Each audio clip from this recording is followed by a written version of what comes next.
Now let me be very, very clear. When we talk about basketball royalty, two names in the modern era stand tall above the rest. I'm talking about Kobe Bean Bryant and LeBron James. These are not just superstars, ladies and gentlemen. These are icons. These are titans of the hardwood. Their impact on the game of basketball is absolutely undeniable. You cannot, I repeat, you cannot tell the story of the NBA without dedicating multiple chapters to these two phenomenal athletes. They defined a generation, they inspired millions, and they gave us some of the most memorable moments this sport has ever seen.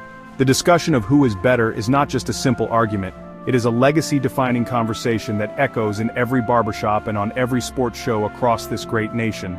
The debate is fierce because both men represent the absolute peak of basketball excellence. On one hand, you have the Black Mamba, Kobe Bryant. He was a stone-cold assassin on the court, a killer. His mentality, his work ethic, his desire to win at all costs was something we hadn't seen since Michael Jordan himself. Kobe didn't just want to beat you, he wanted to dominate you, to crush your will. He practiced relentlessly, pushing his body and mind to the absolute limit. His skill set was a beautiful thing to watch, a masterclass in footwork, fadeaway jumpers, and sheer offensive firepower. He was the closest thing to a carbon copy of MJ that we have ever witnessed on a basketball court. On the other side of this epic argument, you have King James, LeBron James, a physical specimen the likes of which the NBA had never ever seen before. He is a freight train with the vision of a point guard, a man built like a linebacker who can pass the ball like Magic Johnson. His basketball IQ is off the charts, completely and utterly off the charts. LeBron doesn't just play the game, he orchestrates it like a grandmaster playing chess. He makes everyone around him better.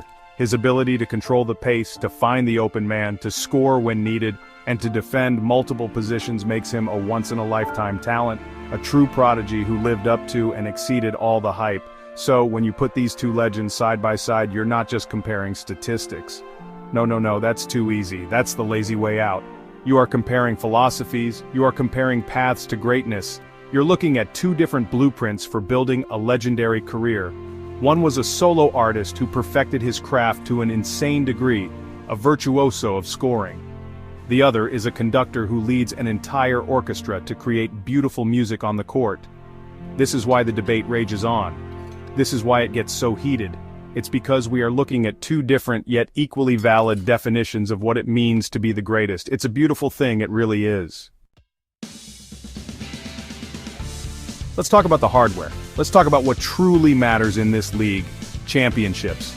Kobe Bryant, God rest his soul, was a 5-time NBA champion. 5 rings. He brought glory back to the iconic Los Angeles Lakers, not once, but twice. First, he teamed up with the big fella, Shaquille O'Neal, to create a dynasty that was simply unstoppable, winning 3 consecutive titles. But what truly defined Kobe, what separated him from the pack, was winning 2 more championships as the undisputed leader of the team. He proved he could win without Shaq. He proved he was the man, the top dog, the alpha, and he did it all in one uniform. Kobe Bryant's loyalty is something you just don't see anymore. It's a bygone era. For 20 seasons, he bled purple and gold. Through the good times and the bad, through the championship parades and the painful rebuilding years, Kobe stayed. He never ran. He never took the easy way out. He was a Laker for life. That commitment, that dedication to one city and one franchise means something. It resonates with fans on a deeper level. It builds a bond that cannot be broken. He represented Los Angeles with every fiber of his being, and the city loved him for it. That kind of loyalty is a powerful part of his legacy. Think about what that means. To spend your entire career, from a teenager to a grown man, with one organization is simply unheard of in today's game. It shows a level of trust and a commitment to building something that lasts. Kobe didn't just play for the Lakers, he was the Lakers. He carried that franchise on his back for 2 decades. He endured the pressure of following in the footsteps of giants like Magic Johnson and Kareem Abdul-Jabbar, and he carved out his own monumental legacy. He faced the media, he took the blame when they lost, and he gave all the glory to his teammates when they won. That is leadership. His 5 rings are a testament to his will, but his loyalty is a testament to his character. He could have left. He could have demanded a trade when things got tough. Other superstars have done it. But Kobe chose to stay and fight. He wanted to build it back up, brick by brick, right there in Los Angeles. That narrative is incredibly compelling. It's a story of perseverance, of dedication, and of an unbreakable bond between a player and his team. This is a major factor when people argue for Kobe in the greatest of all-time debate. It's not just about the numbers, it's about the story. And Kobe's story is a Hollywood script. Now let's switch gears and talk about the king, LeBron James. LeBron's path to greatness has been very different. He has 4 championship rings. And let me be clear, 4 rings is a phenomenal achievement. It puts you in the rarest of air. But how he got those rings is the story. He didn't stay in one place. He was a businessman. He was the CEO of his own career. He took his talents to South Beach to play with Dwyane Wade and Chris Bosh. They formed a super team, and they won 2 championships. He made a business decision to get the job done, and you know what? He got it done. He delivered. Then he went back home. He returned to Cleveland, the city that drafted him, the city he promised a championship to, and in 2016 he delivered one of the greatest performances in NBA Finals history. Down 3-1 to a 73-win Golden State Warriors team, he led the Cavaliers to an improbable, unbelievable comeback. That championship for Cleveland, for his home state of Ohio, cemented his legacy in a way that nothing else could. It was a promise fulfilled. Then, he moved on again to the bright lights of Los Angeles and brought a championship to the Lakers. He has won everywhere he has gone. He has proven that he is the system. This is where the debate gets tricky. Some people criticize LeBron for moving from team to team. They call him a mercenary. They say he chased rings by forming super teams, but you cannot deny the results. He has been to the NBA Finals 10 times. 10 times. That is an absurd level of sustained dominance. He has shown that he can take different rosters with different players and different coaches and lead them to the promised land. His greatness is portable. He can plug himself into any situation and immediately make that team a contender. That is a skill, a talent, that is almost unmatched in the history of the sport. So while Kobe's loyalty is a powerful part of his story, LeBron's ability to conquer different challenges is just as powerful for his. He has proven his greatness in 3 different uniforms in 3 different cities. He faced immense pressure in Miami and won. He faced the weight of an entire state in Cleveland and won. He faced the challenge of restoring a legendary franchise in Los Angeles and won. His career is a testament to his incredible adaptability, his leadership, and his singular ability to elevate any organization he joins. It is a different model for greatness, but it is greatness all the same. You simply cannot argue with the results. Now, why is LeBron always compared to Michael Jordan and Kobe is often, somehow, left on the side? It's a travesty, but I understand it.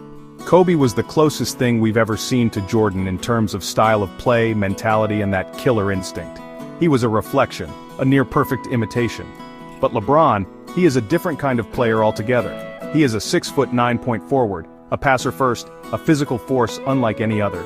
His all-around game, his statistical dominance across points, rebounds, and assists, puts him in a statistical category that is more comparable to Jordan's overall impact on the game. Jordan was the undisputed best player, and for 2 decades, LeBron has been the same. Kobe, however, deserves to be in that conversation, period. The man had a skill set that was second to none. His work ethic was legendary. He was a better pure scorer than LeBron, with a deeper bag of offensive moves. And let's not forget, the man scored 81 points in a single game. 81. He was a two-way player, a 9-time all-defensive first-team selection. His resume is impeccable. The argument that he is not in the same tier as MJ and LeBron is, frankly, disrespectful. It is blasphemous. Kobe Bryant's fire, his dedication, and his 5 rings absolutely put him on that Mount Rushmore of basketball. Do not get it twisted.